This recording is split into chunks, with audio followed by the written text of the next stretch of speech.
ನೋಡಿ ಇಲ್ಲೊಂದು ಪರಾತನ ತಗೊಂಡ್ಬಿಟ್ಟು ಇದ್ರ ಒಳಗಡೆ ನಾವು ಜಡಿ ಮಾಡ್ಕೊಂಡಿರುವಂತ ಗೋಧಿ ಹಿಟ್ಟನ್ನ ಹಾಕೋಬೇಕು. ಪ್ಯೂರ್ ಗೋಧಿ ಹಿಟ್ಟು, ಇದರಲ್ಲಿ ಯಾವುದೇ ತರ ಮೈದಾ ಏನು ಮಿಕ್ಸ್ ಇಲ್ಲ. ಸೊ ಪ್ಯೂರ್ ಗೋಧಿ ಹಿಟ್ಟು. ಇವನ್ ಸೋಯಾ ಕೂಡ ಕೆಲವೊಬ್ರು ಗೋಧಿ ಹಿಟ್ಟು ಬೀಸ್ಬೇಕಾದ್ರೆ ಹಾಕ್ತಾರೆ. ಸೊ ಅದಿದ್ರೆ ತಗೊಳ್ಳಿ, ಚೆನ್ನಾಗಿರುತ್ತೆ. ಬಟ್ ಅಡಿಷನಲ್ ಆಗಿ ಏನು ಹಾಕೋಕ್ ಹೋಗ್ಬೇಡಿ, ಪ್ಯೂರ್ ಗೋಧಿ ಹಿಟ್ಟನ್ನೇ ಬಳಸಿ. ಇವಾಗ ರುಚಿಗೆ ಉಪ್ಪು ಹಾಕೊಳ್ಳೋಣ, ಸ್ವಲ್ಪ ಅರಿಶಿಣದ ಪುಡಿ ಹಾಕೊಳ್ಳೋಣ. ಯಾಕಂದ್ರೆ ಇದು ನಾವು ಗೋಧಿ ಹಿಟ್ಟು ಕಲಿಸ್ತಾ ಇದೀವಲ್ಲ, ತುಂಬಾ ಚೆನ್ನಾಗಿ ಕಲರ್ ಬರುತ್ತೆ, ಟೆಕ್ಸ್ಚರ್ ಚೆನ್ನಾಗಿ ಬರುತ್ತೆ. ಮತ್ತೆ ಇನ್ನೊಂದು ಮೇನ್ ಇಂಗ್ರೀಡಿಯೆಂಟ್ಸ್ ಅಂದ್ರೆ ಇದ್ರ ಒಳಗಡೆ ನಾವು ಸಕ್ಕರೆನ ಪುಡಿ ಮಾಡಿರ್ತೀವಲ್ಲ ಆ ಸಕ್ಕರೆ ಪುಡಿನ ಹಾಕೋತಾ ಇದ್ದೀನಿ. 2 ಸ್ಪೂನ್ ಅಷ್ಟು ಹಾಕೊಳ್ಳಿ. ಇದು ನನ್ನ ದೊಡ್ಡದಿದೆ ಸ್ಪೂನು, ಸೊ ಹಾಗಾಗಿ ನಾನು ಒಂದೇ ಸರ್ತಿಗೆ ಹಾಕೊಂಡಿದ್ದೀನಿ. ಚಿಕ್ಕ ಸ್ಪೂನ್ ಇದ್ರೆ 2 ಸ್ಪೂನ್ ಹಾಕೊಳ್ಳಿ, ದಪ್ಪ ಸ್ಪೂನ್ ಇದ್ರೆ 1 ಸ್ಪೂನ್ ಹಾಕೊಳ್ಳಿ. ಏನಾಗುತ್ತಪ್ಪ ಈ ತರ ಹಾಕೊಳ್ಳೋದ್ರಿಂದ ಅಂದ್ರೆ ಟೆಕ್ಸ್ಚರ್ ತುಂಬಾ ಚೆನ್ನಾಗಿ ಬರುತ್ತೆ, ಕಲರ್ ತುಂಬಾ ಚೆನ್ನಾಗಿ ಬರುತ್ತೆ. ತುಂಬಾ ಡಿಫ್ರೆಂಟ್ ಆಗಿ ಮತ್ತೆ ಯುನೀಕ್ ಆಗಿ ಒಂದು ಹೋಳಿಗೆನ ಮಾಡ್ತಾ ಇದ್ದೀವಿ ಅದಕ್ಕೆ ನೀವು ಒಬ್ಬಟ್ಟು ಅಂತ ಕರಿತೀರಲ್ಲ. ಹೌದು, ಒಬ್ಬಟ್ಟು. ಸೊ ಈ ತರ ಮಾಡಿ ನೋಡಿ, ಆಮೇಲೆ ನಮ್ಗೆ ಕಮೆಂಟ್ ಮೂಲಕ ತಿಳಿಸಿ. ಪ್ರತಿ ಹಬ್ಬದಲ್ಲೂ ಇದೇ ಮಾಡ್ತಾರೆ ಪ್ರತಿಭಾ. ಹೌದು, ನೋಡಿ ಸ್ವಲ್ಪ ಸ್ವಲ್ಪ ನೀರು ಹಾಕ್ಬಿಟ್ಟು ಇಲ್ಲಿ ನಾವು ಹಿಟ್ಟನ್ನ ಕಲಿಸ್ಕೋಬೇಕು. ಒಂದೇ ಸರ್ತಿ ಜಾಸ್ತಿ ನೀರು ಹಾಕೋಂಗಿಲ್ಲ. ಸೊ ಸ್ವಲ್ಪ ಸ್ವಲ್ಪ ನೀರು ಹಾಕೊಂಡು ನಾವು ಚಪಾತಿ ಹದಕ್ಕೆ ಇದನ್ನ ಕಲಿಸ್ಕೊಂಡು ಬರೋಣ. ನೀವು ಚಪಾತಿಗೆ ತುಂಬಾನೇ ಟೈಟ್ ಹಿಟ್ ಕಲಿಸ್ಕೋತಿದ್ರೆ ಸ್ವಲ್ಪ ಸಾಫ್ಟ್ ಆಗಿ ಕಲಿಸ್ಕೊಳ್ಳಿ. ಇಲ್ಲ ನಾರ್ಮಲ್ ಆಗಿ ಕಲಿಸ್ಕೋತಿದ್ರೆ ಸ್ವಲ್ಪ ಸಾಫ್ಟ್ ಆಗಿ ಕಲಿಸ್ಕೋತಿದ್ರೆ ಅದೇ ತರ ಇಡ್ಬೇಕು. ಸ್ವಲ್ಪ ಸಾಫ್ಟ್ ಆಗಿರ್ಬೇಕಾಯ್ತು, ಸ್ವಲ್ಪ ಸಾಫ್ಟ್ ಗಟ್ಟಿ ಇರಬಾರ್ದು. ನೋಡಿ ಇವನ್ ಚಪಾತಿಗೂ ಕೂಡ ಇದೇ ತರ ಹಿಟ್ ಕಲಿಸಿದ್ರೆ ಚಪಾತಿ ತುಂಬಾ ಸಾಫ್ಟ್ ಆಗುತ್ತೆ. ನೋಡಿ ಇವಾಗ ನೆಕ್ಸ್ಟ್ ಇದ್ರ ಒಳಗಡೆ 1 ಸ್ಪೂನ್ ಅಷ್ಟು ಎಣ್ಣೆ ಹಾಕೊಳ್ಳೋಣ. ಎಣ್ಣೆ ಹಾಕೊಂಡು ಇದನ್ನ ಮಿತ್ಕೊಳ್ಳೋಣ. ಚೆನ್ನಾಗಿ ನಾದ್ಬೇಕಲ್ವಾ ಪ್ರತಿಭಾ? ಹೌದು. ಇವಾಗ ಇದು ಹಿಟ್ಟು ಚೆನ್ನಾಗಿ ಮಿದ್ದಾಗಿದೆ ಅಲ್ಲ. ಇವಾಗ ಮೇಲ್ಗಡೆ ಒಂದು ಮುಚ್ಚಳನ ಮುಚ್ಚಿಬಿಟ್ಟು ಹೂರ್ಣನ ಯಾವ ತರ ಮಾಡೋದು ಅಂತ ನೋಡೋಣ. ನೋಡಿ ಇಲ್ಲಿ ಹುರ್ಗಡ್ಲೆನ ತಗೊಂಡಿರೋದು ನಾ ಡೈರೆಕ್ಟ್ ಆಗಿ ಗ್ಲಾಸ್ ಅಲ್ಲೇನೆ ಹಾಕೊಂಡಿದ್ದೀನಿ. ಯಾಕಂದ್ರೆ ನೀವು ಕರೆಕ್ಟ್ ಮೆಜರ್ಮೆಂಟ್ ಅನ್ನ ಫಾಲೋ ಮಾಡಿ ನಿಮ್ದು ಒಬ್ಬಟ್ಟು ಎಲ್ಲಿ ಹಾಳಾಗಂಗಿಲ್ಲ. ಮತ್ತೆ ಯಾವಾಗ್ಲೂ ನಾವು ತೊಗರಿಬೇಳೆ ಕಡಲೆಬೇಳೆ ಯೂಸ್ ಮಾಡ್ತೀವಿ, ಅದು ಕುದಿಸ್ಬೇಕು. ಇವತ್ತು ಆ ತರ ಮಾಡದೆ ಇದು ನಾವು ಒಂದು ತುಂಬಾ ಯುನೀಕ್ ಒಬ್ಬಟ್ಟು ಅಂತಾನು ಅನ್ಬಹುದು. ಇದು ಉತ್ತರ ಕರ್ನಾಟಕ ಸ್ಟೈಲ್ ಅಲ್ಲಿನೂ ಮಾಡ್ತಾರೆ ಮತ್ತೆ ಮಹಾರಾಷ್ಟ್ರದಲ್ಲಿನೂ ಈ ಗೌರಿ ಗಣೇಶ ಎಲ್ಲ ಇರುತ್ತಲ್ಲ ಆ ಟೈಮಲ್ಲಿನೂ ಕೂಡ ಮಾಡ್ತೀವಿ.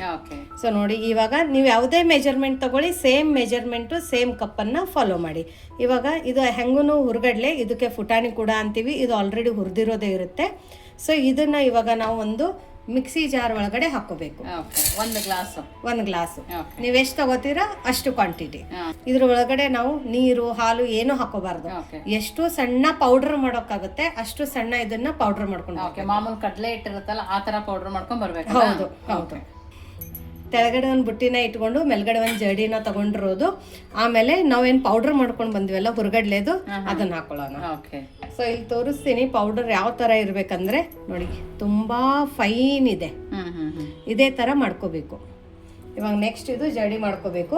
ಈ ತರ ಜಡಿ ಮಾಡ್ಕೊಳ್ಳೋದ್ರಿಂದ ನಮ್ದು ಏನ್ ಒಬ್ಬಟ್ಟಿರುತ್ತಲ್ಲ ಹೋಳಿಗೆ ಅಂತೀವಿ ನಾವು, ಅದು ಚೆನ್ನಾಗಿ ಉಬ್ಬುತ್ತೆ. ಆಮೇಲೆ ಎಲ್ಲಿ ಶೀಳಂಗಿಲ್ಲ, ಒಡೆಯಂಗಿಲ್ಲ. ಸಣ್ಣ ಸಣ್ಣ ತರಿ ತರಿ ಉಳಿದಿದ್ರು ಕ್ಲಿಯರ್ ಆಗುತ್ತೆ. ಸೊ ಹಂಗಾಗಿ ಇದು ಜಡಿ ಮಾಡ್ಕೊಳ್ಳೇಬೇಕು. ಇಲ್ಲ ನಮ್ ತರಿ ತರಿ ನಡೆಯುತ್ತೆ ಜಡಿ ಬೇಡ ಅಂದ್ರೂ ಮಾಡ್ಕೋಬಹುದು. ನೋಡಿ ಇದನ್ನ ಜಡಿ ಆಗಿದೆ, ಎಲ್ಲೋ ಒಂದೊಂದ್ ದಪ್ಪ ಉಳಿದಿದೆ ನೋಡಿ. ಹೌದು. ಸೊ ಇದಷ್ಟೇ ನಾವು ತಕೊಂಡ್ ಬಿಡೋಣ. ತುಂಬಾ ಸೂಪರ್ ಫೈನ್ ಆಗಿದೆ. ಹೌದು, ಚೆನ್ನಾಗಿದೆ. ಇವಾಗ ನಾವು ಇದನ್ನ ಪಕ್ಕಕ್ಕೆ ಇಡೋಣ. ನೋಡಿ ಯಾವ ಕಪ್ ಮೆಜರ್ಮೆಂಟ್ ಇಂದ ನಾವು ಹುರ್ಗಡ್ಲೆ ತಗೊಂಡಿವೆಲ್ಲ ಅದೇ ಕಪ್ ಮೆಜರ್ಮೆಂಟ್ ಇಂದ ಇಲ್ಲಿ ನಾನು 1 ಕಪ್ ದಷ್ಟು ಅಂದ್ರೆ ನಾನು ಈ ಗ್ಲಾಸ್ ಮೆಜರ್ಮೆಂಟ್ ತಗೊಂಡಿದ್ದೀನಿ. ಸೊ ಈ 1 ಗ್ಲಾಸ್ ಇಂದ ಬೆಲ್ಲನ ಈ ತರ ಸಣ್ಣದಾಗಿ ಕಟ್ ಮಾಡಿ ಹಾಕೊಂಡಿದ್ದೀನಿ. ಇದನ್ನ ನಾವು ಡೈರೆಕ್ಟ್ ಆಗಿ ಅದರಲ್ಲಿನೂ ಕೂಡ ಹಾಕೋಬಹುದು. ಬಟ್ ಆ ತರ ಮಾಡೋದ್ರಿಂದ ಗಂಟಾಗಿ ಟೈಮ್ ತುಂಬಾ ಜಾಸ್ತಿ ತಗೊಳುತ್ತೆ. ಇದೇನ್ ಪಾಕ ತಕೊಳ್ಳೋದ್ ಬೇಕಾಗಿಲ್ಲ. ನೋಡಿ ಜಸ್ಟ್ ಒಂದ್ ಸ್ವಲ್ಪ ಬೆಲ್ಲ ತೊಯ್ಯೋಷ್ಟೇ ನೀರನ್ನ ಹಾಕೊಂಡ್ರು. ಇದು ನೋಡಿ ಫ್ಲೇಮ್ ಅನ್ನ ಹೈ ಫ್ಲೇಮ್ ಅಲ್ಲಿ ಇಟ್ಕೊಂಡು ಇಲ್ಲಿ ಬರೀ ಬೆಲ್ಲನ ಕರಗಿಸ್ಕೊತಾ ಇರೋದು. ಸೊ ಜಾಸ್ತಿ ಕುದಿ ಬರಬಾರ್ದು ಬೆಲ್ಲ. ನೋಡಿ ಕುದಿ ಬರೋಕ್ಕಿಂತ ಮುಂಚೆನೆ ಬೆಲ್ಲ ಕರಗಿದೆ ಸೊ ಇವಾಗ ಫ್ಲೇಮ್ ಅನ್ನ ಆಫ್ ಮಾಡ್ಕೊಂಡು ಇದನ್ನ ಪಕ್ಕಕ್ಕೆ ಇಡೋಣ. ನೋಡಿ ಒಂದ್ ಕಡಾಯಿ ತಗೊಂಡು ಇದ್ರ ಒಳಗಡೆ 2 ಸ್ಪೂನ್ ಅಷ್ಟು ತುಪ್ಪನ ಹಾಕೊಳ್ಳೋಣ. ತುಪ್ಪ ಹಾಕೊಂಡ ನಂತರ ನಾವೇನ್ ಜಡಿ ಮಾಡ್ಕೊಂಡು ಇಟ್ಕೊಂಡಿದೀವಲ್ಲ ಹುರ್ಗಡ್ಲೆ ಪುಡಿ ಅದನ್ನ ಹಾಕೊಳ್ಳೋಣ. ಇವಾಗ ಫ್ಲೇಮ್ ಅನ್ನ ಮೀಡಿಯಂ ಫ್ಲೇಮ್ ಅಲ್ಲಿ ಇಟ್ಕೊಂಡು ಇದನ್ನ ನಾವು ಹುರ್ಕೋಬೇಕು.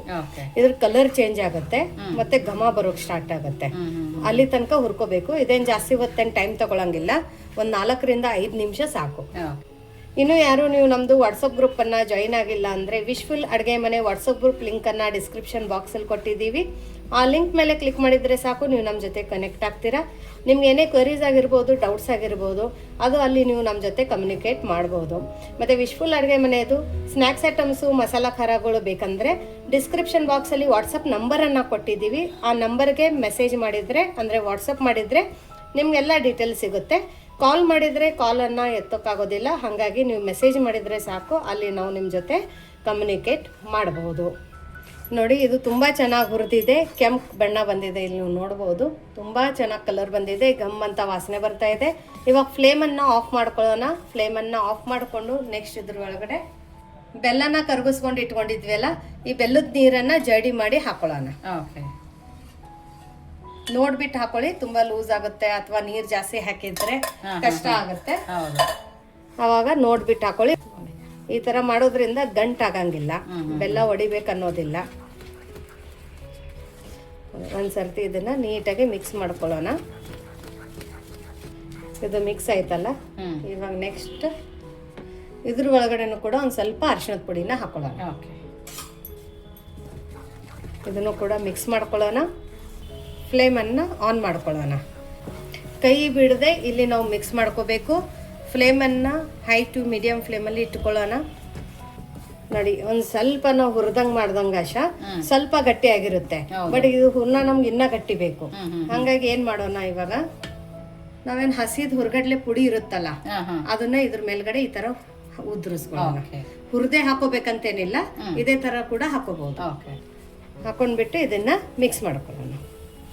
ಕೆಲವೊಬ್ರು ಒಂದೇ ಸರಿ ಬೆಲ್ಲದ ನೀರು ಜಾಸ್ತಿ ಆಗಿರ್ತೀವ, ಲೂಸ್ ಆಯ್ತು ಅಂತ ಟೆನ್ಷನ್ ತಗೊಂತಾರೆ. ಹೌದು, ಅದಕ್ಕೆ ಈ ಟ್ರಿಕ್ ಅನ್ನ ಇವತ್ತು ಇಲ್ಲಿ ನಾವು ತೋರಿಸಿರೋದು. ಸೊ ಭಯ ಪಡೋದೇನ್ ಬೇಡ. ಒಂದ್ ಸ್ವಲ್ಪ ಹಸಿ ಹುರ್ಗಡ್ಲೆ ಹಿಟ್ಟನ್ನು ಕೂಡ ಈ ತರ ಹಾಕೊಂಡು ಇಲ್ಲಿ ನಾವು ಹೂರ್ಣನ ಮಾಡ್ಕೋಬಹುದು. ಪರ್ಫೆಕ್ಟ್ ಹೂರ್ಣ ರೆಡಿ ಆಗಿದೆ. ಫ್ಲೇಮ್ ಅನ್ನ ಆಫ್ ಮಾಡ್ಕೊಳ್ಳೋಣ. ಇದು ನೋಡಾಶ ಎಲ್ಲಿ ಅಂಟ್ತಾ ಇಲ್ಲ, ಇವಾಗ ತುಂಬಾ ಚೆನ್ನಾಗಿದೆ. ಪ್ಯಾನ್ ಇಂದ ಬಿಡ್ತಾ ಇದೆ ನೋಡ್ಕೊತೀವಿ. ಹೌದು, ಇವಾಗ ಇದ್ರ ಒಳಗಡೆ 1 ಸ್ಪೂನ್ ಅಷ್ಟು ತುಪ್ಪ ಹಾಕೊಳ್ಳೋಣ. ಇವಾಗ ಮಿಕ್ಸ್ ಮಾಡ್ಕೊಳ್ಳೋಣ. ಅವಾಗ ಏನಾಗುತ್ತೆ ಅಂದರೆ ಚೆನ್ನಾಗಿ ಟೆಕ್ಸ್ಚರ್ ಬರುತ್ತೆ, ಕಲರ್ ಚೆನ್ನಾಗಿ ಬರುತ್ತೆ. ನೋಡಿ, ಬೆಲ್ಲದ ಆ ಥರ ಪಾಕ್ ಮಾಡ್ಕೊಂಡು ಹಾಕೊಳ್ಳೋದ್ರಿಂದ ಎಲ್ಲಿ ಗಂಟಾಗಿಲ್ಲ, ತುಂಬ ಬೇಗ ನಮ್ದು ಇಲ್ಲಿ ಹೂರ್ಣ ರೆಡಿ ಆಯಿತು. ಹೌದು, ಇವಾಗ ಇದನ್ನು ಸ್ವಲ್ಪ ಆರೋಕ್ಕೆ ಬಿಟ್ಬಿಡೋಣ. ತಣ್ಣಗಾಗಬೇಕಲ್ಲ. ಹೌದು, ನೋಡಿ ಇಲ್ಲಿ ಗೋಧಿ ಹಿಟ್ಟು ಚೆನ್ನಾಗಿ ನೆಂದಿದೆ. ಕೈಗೆ ಒಂದು ಸ್ವಲ್ಪ ಎಣ್ಣೆ ಹಚ್ಕೊಂಡು ಇದನ್ನು ಮೆತ್ಕೊಳ್ಳೋಣ. ನೋಡಿ, ಎಷ್ಟು ಸಾಫ್ಟಾಗಿ ಎಷ್ಟು ಚೆನ್ನಾಗಿ ಬಂದಿದೆ ನೋಡಿ ಹಿಟ್ಟು. ಹೌದು, ಪರ್ಫೆಕ್ಟ್ ಅಂದರೆ ಪರ್ಫೆಕ್ಟಾಗಿ ಬಂದಿದೆ. ಹೂರ್ಣ ಮಾಡೋಕ್ಕಿಂತ ಮುಂಚೆನೆ ನಾವು ಗೋಧಿ ಹಿಟ್ಟು ಕಲಿಸ್ಕೊಂಡಿಟ್ರೆ ಹೂರ್ಣ ಆಗೋ ತನಕ ನೆನೆಯುತ್ತೆ. ತುಂಬಾ ಜಾಸ್ತಿ ಹೊತ್ತೆ ನೆನೆಸ್ಬೇಕಂತೇನಿಲ್ಲ. ಇದು ಗೋಧಿ ಹಿಟ್ಟು ಬದಲು ಬೇರೆ ಏನಾದ್ರು ಹಾಕೋಬಹುದು ಪ್ರತಿಭಾ? ನೀವು ಚಿರೋಟಿ ರವೆಯಲ್ಲಿ ಮಾಡ್ಕೋತಿದ್ರೆ ಮಾಡ್ಕೊಳ್ಳಿ, ಮೈದಾ ಅಲ್ಲಿ ಮಾಡ್ಕೋತೀವಿ ಅಂದ್ರೆ ಮಾಡ್ಕೋಬಹುದು. ಬಟ್ ಗೋಧಿ ಹಿಟ್ಟಲ್ಲಿ ಅಂದ್ರೆ ಹೆಲ್ದಿಯಾಗಿರುತ್ತಲ್ಲ. ಹೌದು, ಮತ್ತೆ ತುಂಬಾ ಸಾಫ್ಟ್ ಇರುತ್ತೆ. 2 ದಿವಸ ಇಟ್ಟಿದ್ರು ಸಾಫ್ಟ್ ಆಗಿರುತ್ತೆ ಒಬ್ಬಟ್ಟು. ಇವಾಗ ಮಿದ್ದಾದ ನಂತರ ಚಿಕ್ಕದು ಉಳ್ಳೆನ ಮಾಡ್ಕೊಳ್ಳೋಣ. ಸ್ವಲ್ಪ ಕೈಗೆ ಎಣ್ಣೆ ಹಚ್ಕೊಳ್ಳೋಣ, ಅಂಟಂಗಿಲ್ಲ ಕೈಗೆ. ಇವಾಗ ನಾವು ಹೂರ್ಣ ಏನು ಮಾಡ್ಕೊಂಡು ಇಟ್ಕೊಂಡಿದ್ವಲ್ಲ, ಆರಿದೆ ಹೂರ್ಣ. ಇವಾಗ ನೀಟಾಗಿ ಎಷ್ಟು ಪರ್ಫೆಕ್ಟ್ ಆಗಿ ಬಂದಿದೆ ನೋಡಿ ಪ್ರತಿಭಾ. ನೋಡಿ, ಹೂರ್ಣ ಯಾರೋ ಅನ್ನಂಗಿಲ್ಲ ಆಶಾ, ಇದು ಹೂರ್ಣ ಅಂತ ಬೆಣ್ಣೆ ಬೆಣ್ಣೆ ಆಗಿದೆ, ತುಂಬಾ ಚೆನ್ನಾಗಿ ಬಂದಿದೆ. ನೀವು ಸ್ವೀಟ್ ಮೇಲೆ ಎಷ್ಟು ಹೂರ್ಣ ಹಾಕೋಬೇಕು ಅನ್ನೋದು ಇಲ್ಲೇ ನೀವು ಡಿಸೈಡ್ ಮಾಡ್ಬೋದು. ಇವಾಗ ಇದನ್ನ ಕ್ಲೋಸ್ ಮಾಡ್ಕೊಳ್ಳೋಣ. ಚಿಕ್ಕ ಸೈಜು, ದೊಡ್ಡ ಸೈಜು, ಯಾವ ತರ ಬೇಕು ಆ ತರ ಮಾಡ್ಕೋಬಹುದು. ಬಟ್ ಇವತ್ತೇ ಒಬ್ಬಟ್ಟು ಹೊತ್ತಕ್ಕೂ ಕೂಡ ಆಶಾ ನಾವು 1 ಡ್ರಾಪ್ ಕೂಡ ಎಣ್ಣೆ ಯೂಸ್ ಮಾಡ್ತಾ ಇಲ್ಲ. ಯೂಶ್ವಲಿ ಎಣ್ಣೆಯಲ್ಲೇನೆ ಮಾಡ್ತೀವಲ್ಲ, ಡಯಟ್ ಮಾಡೋರು ಕೂಡ ಇದನ್ನ ತಿನ್ಕೋಬಹುದು. ಯಾಕಂದ್ರೆ ಎಣ್ಣೆ ಇಲ್ಲದೇನೆ ನಾವು ಇದನ್ನ ಒಬ್ಬಟ್ಟನ್ನ ಒತ್ಕೋಬಹುದು ಆಶಾ. ನೋಡಿ, ಕ್ಲೋಸ್ ಮಾಡೋಣ. ಸ್ವಲ್ಪ ಎಣ್ಣೆ ಕೈ ಈ ತರ ಫಿಂಗರ್ ಕಚ್ಕೊಂಡು, ಎಕ್ಸ್ಟ್ರಾ ತುಂಬಾ ಜಾಸ್ತಿ ಇದೆ ಅಂದ್ರೆ ತಕ್ಕೊಳ್ಳಿ, ಇಲ್ಲಾಂದ್ರೆ ಇದೇ ತರ ಫೋಲ್ಡ್ ಮಾಡ್ಕೊಳ್ಳಿ. ನೋಡಿ, ತೆಳಗಡೆ ಒಂದ್ ಸ್ವಲ್ಪ ಗೋಧಿ ಹಿಟ್ಟನ್ನ ಉದುರಿಸ್ಕೊಳ್ಳೋಣ ಆಶಾ. ಆಮೇಲೆ ನಾವು ಮಾಡ್ಕೊಂಡಿರುವಂತ ಉಂಡೆನ ಇಟ್ಕೊಳ್ಳೋಣ. ಡಿಫ್ರೆಂಟ್ ಆಗಿದೆಲ್ಲ ಪ್ರತಿಭಾ, ತುಂಬಾ ಡಿಫ್ರೆಂಟ್ ಆಶಾ. ಎಣ್ಣೆ ಹಾಕಿ ಮಾಡ್ಬೇಕು, ಎಣ್ಣೆ ತಿನ್ನಲ್ಲ ನಾವು ಅಂತಾರೆ ಕೆಲವರು. ಹೌದು, ತುಂಬಾ ಚೆನ್ನಾಗಿ, ತುಂಬಾ ಡಿಫ್ರೆಂಟ್ ಆಗಿದೆ. ಸೊ ಇದನ್ನ ಒತ್ತಬೇಕಾದ್ರೆ ತುಂಬಾ ಜಾಸ್ತಿ ಪ್ರೆಷರ್ ಕೂಡ ಅವಶ್ಯಕತೆನೂ ಇಲ್ಲ. ಸೊ ನಾರ್ಮಲ್ ಆಗಿನೇ ನಾವು ಈ ತರ ಒತ್ತಿಬಿಟ್ಟು ಮಾಡ್ಕೋಬಹುದು. ಓಕೆ ನೋಡಿ ಈ ತರ ನಿಮ್ಗೆ ಎಷ್ಟು ದಪ್ಪ ಬೇಕು ಎಷ್ಟು ತುಳು ಬೇಕು ಹಂಗೆ ಇಲ್ಲಿ ಲಟ್ಟಿಸ್ಕೋಬಹುದು. ಹೌದು. ನೋಡಿ ಇವಾಗ ಲಟ್ಟಿಸಾದ ನಂತರ ಇದನ್ನ ನಾವು ತವಾ ಬಿಸಿ ಇದೆ. ಈಗ ಒಬ್ಬಟ್ಟು ಅರ್ದಿರೋದು ನೋಡಿ ಎಷ್ಟು ಚೆನ್ನಾಗಿದೆ. ಇದನ್ನ ಇವಾಗ ತವಾ ಮೇಲೆ ಹಾಕಿದೀವಿ. ಬಿಸಿ ಇರಬಾರ್ದಲ್ವ ಪ್ರತಿಭಾ ತವಾ? ತುಂಬಾ ಜಾಸ್ತಿ ಬಿಸಿ ಇರಬಾರ್ದು. ಚಪಾತಿ ಮಾಡೋಕೆ ಎಷ್ಟು ಬಿಸಿ ಮಾಡ್ಕೋತೀವಿ ಅಷ್ಟೇ ಬಿಸಿ ಇರಬೇಕು. ಫ್ಲೇಮ್ ಅನ್ನ ಲೋ ಟು ಮೀಡಿಯಂ ಫ್ಲೇಮ್ ಅಲ್ಲಿನೇ ಇಟ್ಕೋಬೇಕು. ನೀವು ಬೇಯುತ್ತೆ ಪ್ರತಿಭಾ ಇದು? ಹೌದು, ತುಂಬಾ ಬೇಗ ಬೇಯುತ್ತೆ. ಸ್ವಲ್ಪ ಎಣ್ಣೆ ಹಾಕೊಳ್ಳೋಣ. ನೀವು ಬೇಕಂದ್ರೆ ತುಪ್ಪ ಹಾಕೋಬಹುದು. ಡಯಟ್ ಮಾಡೋರು ಇದನ್ನು ಕೂಡ ಹಾಕೊಳ್ಳೋದು ಅವಶ್ಯಕತೆ ಇಲ್ಲ. ಇವಾಗ ತಿರುಗಿಸ್ ನಂತರ ಆಶಾ ಕೆಳಗಡೆ ಸಿಹಿದೋಗುತ್ತೆ. ಅವಾಗ ಫ್ಲೇಮ್ ಅನ್ನ ಫುಲ್ ಲೋ ಫ್ಲೇಮ್ ಅಲ್ಲಿನೇ ಇಟ್ಕೋಬೇಕು. ಆಮೇಲೆ ಈ ತರ ಇದನ್ನ ತಿರುಗಿಸ್ತಾನೆ ಇರ್ಬೇಕು. ನೋಡಿ ಟಮ್ ಅಂತ ಉಪ್ತಾ ಇದೆ. ಇನ್ನ ಬೈಲಿ ಅಂತ ಬಿಟ್ರೆ ಕೆಳಗಡೆ ಒತ್ಬಿಡುತ್ತೆ. ನೋಡಿ ಇಷ್ಟು ಚೆನ್ನಾಗಿ ನಮ್ದು ಒಬ್ಬಟ್ಟು ರೆಡಿ ಆಗಿದೆ. ಇವಾಗ ಇಲ್ಲಿನೂ ಕೂಡ ಒಂದ್ ಸ್ವಲ್ಪ ಎಣ್ಣೆ ಹಚ್ಕೊಳ್ಳೋಣ. ಆಮೇಲೆ ಇಮಿಡಿಯೇಟ್ ಆಗಿ ತಿರುಗಿಸ್ಕೋಬೇಕು. ನೋಡು ಪರ್ಫೆಕ್ಟ್ ಆಗಿ ಬಂದಿದೆ ಪ್ರತಿಭಾ. ಹೌದು, ಇವಾಗ ತಕ್ಕೊಬಿಡ್ಬೇಕು ಅನ್ಸತ್ತಲ್ಲ? ಹೌದು. ಒಂದ್ ಸ್ವಲ್ಪ ಈ ತರ ಪ್ರೆಸ್ ಮಾಡ್ತಾ ಆಮೇಲೆ ಇದೇ ತರ ತಿರುಗಿಸ್ತಾನೆ ತಕ್ಕೋಬೇಕು. ನಿಮ್ಗೆ ಇನ್ನೊಂದು ಸ್ವಲ್ಪ ಈ ಸೈಡು ಕೆಂಪು ಬಣ್ಣ ಬಂದ್ರೆ ಈ ತರ ಪ್ರೆಸ್ ಮಾಡ್ತಾ ಬೇಯಿಸ್ಕೋಬಹುದು. ಒಬ್ಬಟ್ಟಕ್ಕೆ ಈ ತರ ಕಲರ್ ಬರಬೇಕು. ಹೌದು ನೋಡಿ, ಫಸ್ಟ್ ಕ್ಲಾಸ್ ಆಗಿದೆ. ತುಂಬಾ ಚೆನ್ನಾಗಿ ಬಂದಿದೆ. ಇದು ಸಿಹಿದೋಗಿಲ್ಲ, ತುಂಬಾ ಚೆನ್ನಾಗಿ ಕಲರ್ ಬಂದಿದೆ ಇದು. ನೋಡಿ ಇವಾಗ ಇದನ್ನ ತಕ್ಕೊಳ್ಳೋಣ. ನೋಡಿ ಬಿಸಿ ಬಿಸಿ ಒಬ್ಬಟ್ಟಿನ ಮೇಲೆ ಈ ತರ ತುಪ್ಪ ಹಾಕೊಂಡ್ ತಿಂದ್ರೆ ಆಶಾ ನೋಡ್ತಾ ಇದ್ರೇನೆ ಬಾಯಲ್ಲಿ ನೀರು ಬರ್ತಿದೆ ಪ್ರತಿಭಾ. ತುಂಬಾ ಸಖತ್ತಾಗಿ ಅನಿಸ್ತೈತೆ. ನೋಡಿ ಈ ತುಪ್ಪ ಹಾಕೊಂಡು ಬೇಕಂದ್ರೆ ಹಾಲದ ಜೊತೆ ಹೌದು ಕೆಲವೊಬ್ರು ತಿಂತಾರೆ ಆಶಾ. ಸೊ ನಾವು ಉತ್ತರ ಕರ್ನಾಟಕ ಸೈಡ್ ಅಲ್ಲಿ ಒಬ್ಬಟ್ಟು ಅಂದ್ರೆ ಹಾಲು ಒಬ್ಬಟ್ಟು. ನೋಡಿ ಇವಾಗ ನಿಮ್ಗೆ ಈ ತರ ತೆಗೋಣ. ತುಂಬಾ ಜಾಸ್ತಿ ಆಗಿದೆ ತುಪ್ಪ.